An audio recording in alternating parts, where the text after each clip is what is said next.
Hello दोस्तों। तो आज के इस वीडियो में हम बिहार बोर्ड के महत्वपूर्ण प्रश्न जो इतिहास के हैं को शुरू करेंगे और यह चैप्टर का नाम जो है नाजीवाद है। तो चलिए, पहला प्रश्न स्क्रीन पर आप देख सकते हैं, कह रहा है नाजीवाद, यानी इस कहने का मतलब है नाजीवाद क्या होता है, उसकी परिभाषा हम देंगे।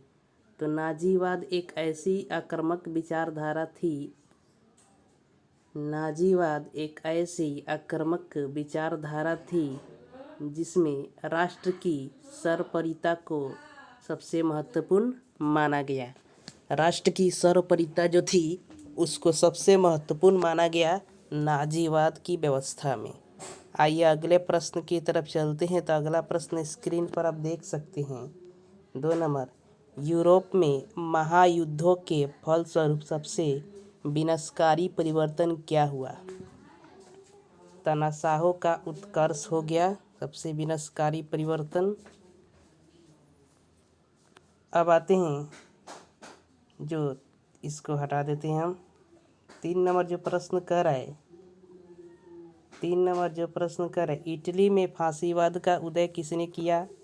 बेनिटो मुसोलिनी ने इटली में फांसीवाद का उदय करने का श्रेय जाता है इसको। अब आते हैं अगला प्रश्न जो कर रहे 4 नंबर, जर्मनी में नाजीवाद का उदय किसने किया? एडल्फ हिटलर ने जर्मनी में नाजीवाद का उदय किया। अब आते हैं 15 नंबर प्रश्न की तरफ। इसको पहले ऊपर कर देते हैं, उसके बाद से 15 नंबर प्रश्न हम बताने की कोशिश करेंगे। जर्मनी में नात्सी क्रांति कब तथा किसके नेतृत्व में हुआ? जर्मनी के विरुद्ध हुए अन्याय का बदला एवं जर्मनी के सम्मान और गौरव को पुनर्स्थापित करने के लिए हिटलर के नेतृत्व में हुआ था नात्सी क्रांति। नात्सी क्रांति हिटलर के नेतृत्व में हुआ था। अब यह पूछ रहा है नात्सी क्रांति के कारण, अर्थात कहने का मतलब है जर्मनी के तत्कालिक स्थिति बताए। नात्सी क्रांति का कारण या जर्मनी के तत्कालिक स्थिति है गणतंत्र की स्थापना, वर्साय की अपमानजनक संधि, आर्थिक संकट, क्षतिपूर्ति की कठोर शर्तें, साम्यवाद का बढ़ता खतरा। आइए अगले प्रश्न की तरफ चलते हैं। अगला प्रश्न 7 नंबर जो प्रश्न कह रहे, कैसर विलियम द्वितीय कौन था? तो प्रथम विश्व युद्ध के समय जर्मनी का शासक था जो त्याग पत्र देकर 10 नवंबर 1918 ईस्वी को हॉलैंड भाग गया। तो कैसर विलियम कौन था? प्रथम विश्व युद्ध के समय जर्मनी का शासक था जो त्याग पत्र देकर नवंबर 1918 ईस्वी को हॉलैंड में भाग गया। अब है फ्रेडरिक एबर्ट कौन था? फ्रेडरिक एबर्ट जो था जर्मनी का चांसलर था जिसने 10 नवंबर 1918 ईस्वी युद्ध विराम पर हस्ताक्षर किया तथा इसके बाद संविधान सभा का चुनाव कराया। अगले प्रश्न की तरफ चलते हैं। 9 नंबर जो वाइमर संविधान या गणतंत्र क्या है? इसकी प्रथम बैठक 5 फरवरी 1919 ईस्वी को वाइमर नामक स्थान पर हुआ। वाइमर नामक स्थान पर हुआ, इसलिए इसका नाम वाइमर संविधान या वाइमर गणतंत्र पड़ा। इसको 10 अगस्त 1919 को लागू हुआ।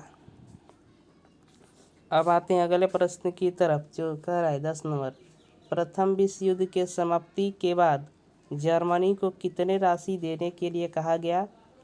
6 अरब 10 पाउंड राशि देने के लिए कहा गया। अब आते हैं जो 10 नंबर के बाद 11 नंबर प्रश्न करे, जर्मन क्षेत्र में स्थित सार नामक कोयले की खान को किसको तथा कितने वर्षों के लिए दिया गया? फ्रांस को दिया गया, 15 वर्षों के लिए दे दिया गया। युद्ध की क्षतिपूर्ति करने के लिए दिया गया।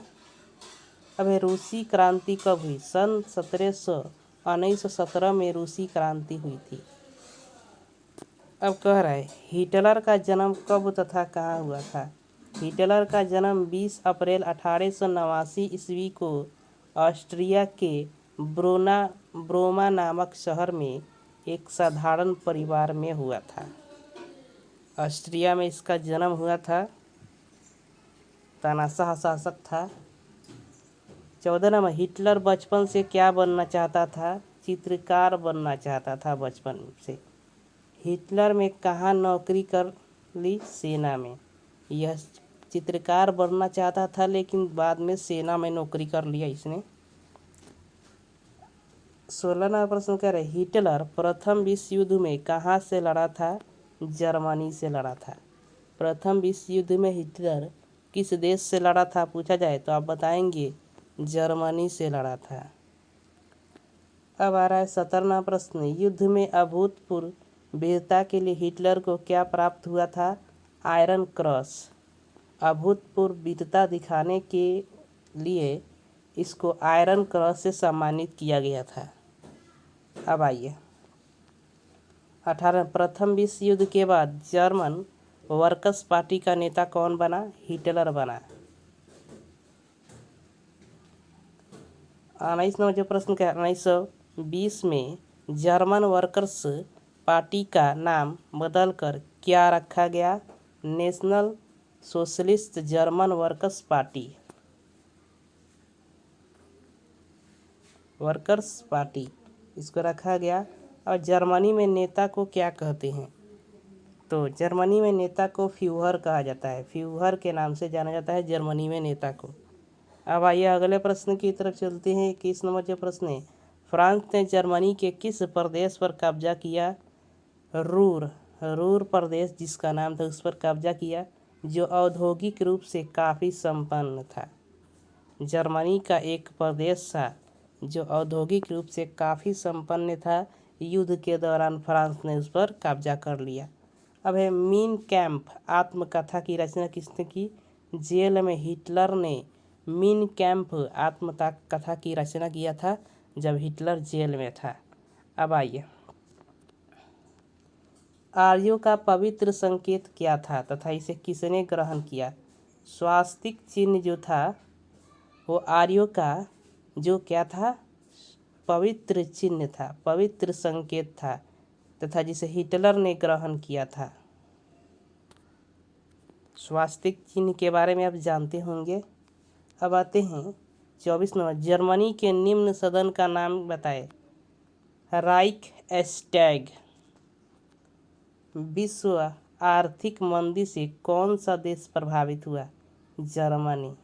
विश्व आर्थिक मंदी सबसे ज़्यादा प्रभावित होने वाला अगर देश है तो वह जर्मनी है। आइए, नाज़ी क्रांति का नाम हिटलर ने क्या दिया? यानी नाज़ी क्रांति का नाम हिटलर ने दिया था, उसका नाम क्या दिया था? तृतीय राइख। तृतीय राइख जो दिया था। अब है नाज़ी पार्टी का प्रतीक चिन्ह आप देख सकते हैं, ऐसे जो है नहीं, ऐसे नहीं है, इसको हटाते हैं पहले हम। ये ऐसे है तो स्वास्तिक चिन्ह इसे बोलते हैं, स्वास्तिक चिन्ह है। और जो ऐसे होता है ऐसे, यह स्वास्तिक चिन्ह है और नाज़ी पार्टी का प्रतीक चिन्ह भी बना था उस समय। हिटलर ने इसे ग्रहण किया था। अब आते हैं 28 नंबर प्रश्न, नाज़ी शब्द किस प्रकार बना? जर्मन भाषा के शब्द नात्सियो राल से बना। नात्सियोरान से प्रारंभिक अक्षर से बना।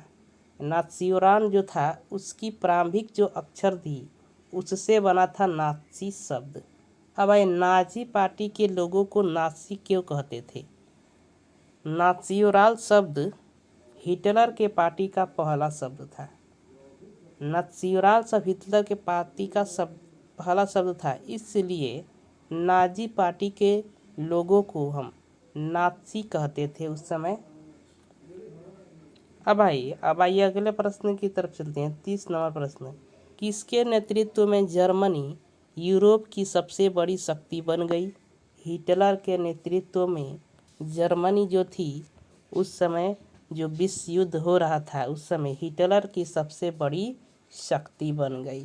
अब आइए जर्मनी में तानाशाह शासक की स्थापना यानी तानाशाह शासन की स्थापना किसने किया? हिटलर ने जर्मनी में तानाशाह शासन की स्थापना किया था। अब आइए 32वां प्रश्न, हिटलर के विदेशी नीति के मूल सिद्धांत बताएं। वर्साय संधि को भंग करना, सारी जर्मनी जाति को एक सूत्र में संगठित करना। वर्साय की संधि को भंग करना, सारी जर्मनी जो जाति थी उनको एक सूत्र में संगठित कर देना उसका उद्देश्य था। जर्मनी साम्राज्य का विस्तार करना, साम्राज्यवाद के प्रसार को रोकना, यह जो था हिटलर का मुख्य मान्यता थी। 33वां प्रश्न कह रहे रोम बर्लिन धुरी का निर्माण किस प्रकार हुआ?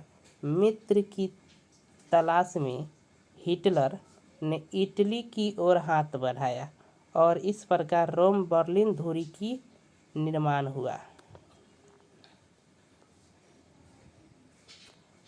अब आते हैं 34वां प्रश्न, हिटलर के विदेशी नीति का क्या लक्ष्य था?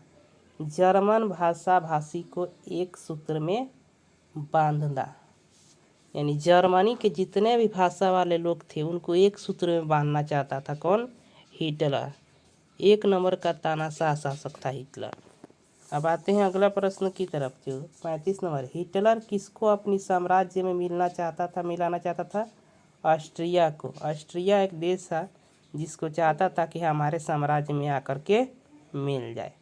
अब आइए अगले प्रश्न की तरफ चलते हैं 36 नंबर, हिटलर ने चेक सरकार से किसकी मांग की? सडेटनलैंड की मांग की। संयुक्त राष्ट्र संघ का स्थापना कब हुआ था? संयुक्त राष्ट्र संघ